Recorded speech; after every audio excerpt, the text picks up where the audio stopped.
From an inmate suing himself for violating his own civil rights, to a 16-year-old high school student that sued his school because his teacher woke him up in class, we take a look at 12 of the most ridiculous lawsuits ever.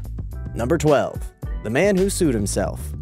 Robert Lee Brock was an inmate in a Virginia correctional facility in 1995.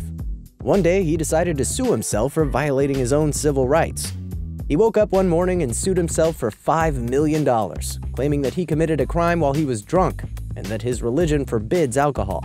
And to top it all off, he insisted that the state should pay, since he was a property of the state. In the end, the case was dismissed and he failed to get his transfer. Number 11.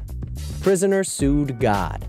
So many people have felt let down by God at one point or another, suffering from one of life's many tribulations. And one might even add Jesus, who is God's very own son, to the list. But a certain man stood out from the crowd when he chose to take God to court. Pavel M., a Romanian prisoner, had been serving 20 years in prison for murder when he sued God for failing to keep him from the influence of the devil. Apparently, the case was dismissed. Number 10. Criminal sued house owners. A man named Terrence Dickinson broke into a house and tried to leave through its garage.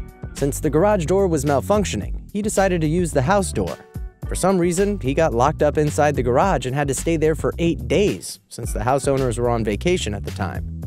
He filed a $500,000 case against the house owners, claiming that he had suffered from severe depression and mental damage for what happened. Number 9. The man who sued a beer company. Richard Overton filed a lawsuit against Anheuser-Busch in 1991 because, despite consuming more and more of their beer in order to lure the attractive women in their ads, the lager failed to make his fantasies of having beautiful women fall all over him in reality. Overton sued Anheuser-Busch for $10,000, claiming to have suffered emotional distress, mental injury, and financial loss. Needless to say, the case was dismissed. Number 8. Student who sued her school. In 2009, Trina Thompson of New York filed a $72,000 case against her college after she was unable to find a decent job months after completing her bachelor's degree in information technology. She sought to recoup the $70,000 she had spent in her tuition from her school. Number 7. The family who sued SeaWorld. In 1999, a man named Daniel Dukes got killed by a whale at SeaWorld. To achieve his lifelong dream of swimming with a whale, he hid himself from the security guards of SeaWorld so he could stay at the park after closing.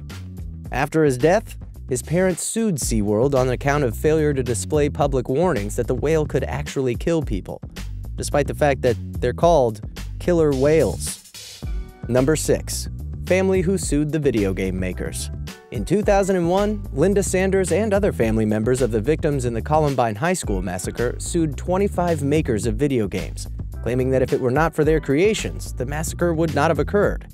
In the end, the plaintiffs were ordered to compensate the video game makers for their legal fees. Number 5. Rapist who sued the hospital. Edward Brewer sued Providence Hospital for $2 million. He claimed that the hospital was negligent because it had not prevented him from raping one of its patients. The judge ruled that any damage Brewer suffered due to his crime was his responsibility for choosing to commit the crime, and the hospital had no legal duty to protect him from that choice. Number 4. Sleeping student sues school. In 2008, sleepy 16-year-old Connecticut high school student Vinicius Rabocher dozed off during class and was awoken when his math teacher, Melissa Nadeau, smacked her palm down on his desk. The student's parents decided to sue Danbury High School, the Connecticut Board of Education, and the city of Danbury on its behalf, claiming that Vinicius suffered severe injuries to his left eardrum. The case was, of course, dismissed, and Vinicius has been mocked by his fellow students ever since. Number 3. The man that sued magicians. Christopher Roller sued David Blaine and David Copperfield for defying the laws of physics and even demanded them to reveal their magic tricks to him. He also believed that the two magicians were using godly powers, and because he believed he was God, it was his powers that the magicians were stealing. Number 2. TV viewer sues NBC. Weak stomachs and gross-out TV don't mix. In 2005, Austin Aitken sued NBC for $2.5 million. He claimed that an episode of Fear Factor caused him suffering, injury, and great pain. He said that watching contestants eat rats on television made him dizzy and lightheaded. causing him to vomit and run into a doorway. The judge said the case was frivolous and threw it out. Number 1. The woman who sued Universal Studios.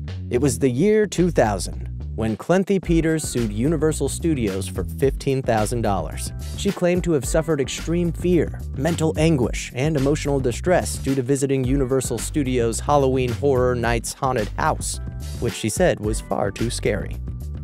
Which one of these did you think was the most ridiculous? Let us know, and subscribe for more videos like this every day.